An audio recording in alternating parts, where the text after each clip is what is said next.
जय श्री श्याम दोस्तों।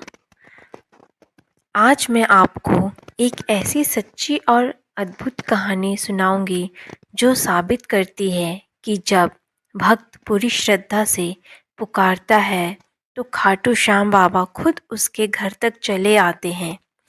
ये कहानी है राजस्थान के एक छोटे से गांव की और एक गरीब बढ़ई की।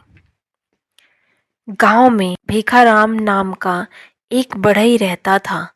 वह बहुत मेहनती था, पर किस्मत साथ नहीं दे रही थी। घरों से काम मिलना बंद, घर में अनाज खत्म और उसी के बीच एक बड़ी चिंता। अगले दिन उसकी बेटी की शादी थी। न कहीं से उधार, न कोई सहारा। परिवार सो गया, पर भीखाराम की आंखों में नींद कहाँ थी। वह चुपचाप अपने छोटे से पूजा घर में गया और श्याम बाबा की तस्वीर के सामने बैठ गया। उसने रोते हुए कहा, बाबा, मैं थक गया हूँ, अब बस आप ही कुछ कर दो, आपके बिना कुछ नहीं हो सकता। और कहते कहते उसकी आंखों से आंसू की धार बहने लगी।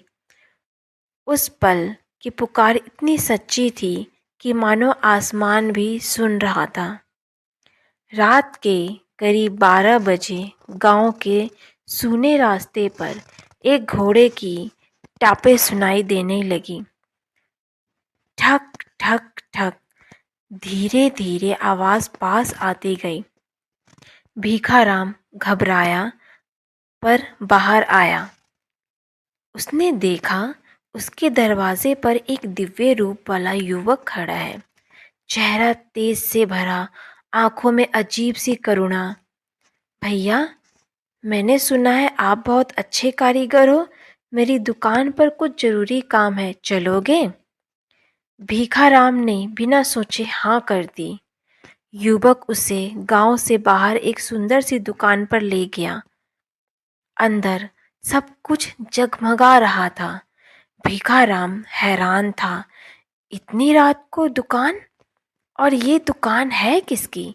पर युवक मुस्कुराकर बोला, बस जो कहूँ वो कर दो, चिंता मत करो। भीखाराम ने पूरा मन लगाकर काम किया। कुर्सी, चौकी और कुछ सजावटी सामान। समय कैसे बीत गया उसे पता ही नहीं चला। सुबह होने पर युवक ने एक थैली उसके हाथ में दी। जब भीखाराम ने खोला, उसमें सोने जैसे चमकते सिक्के थे। भैया, आपकी मेहनत का हक है, जाओ अपनी बेटी की शादी अच्छे से करना। भीखाराम जैसे ही मुड़ा, न युवक था, न घोड़ा, न दुकान ही दिखाई दे रही थी। सब गायब। घर पहुंचा, श्याम बाबा की तस्वीर पर हल्की चमक दिखाई दे रही थी और उसके मन में एक आवाज गूंजी, सच्चे मन से जो पुकारे उसके घर तक मैं खुद आता हूँ।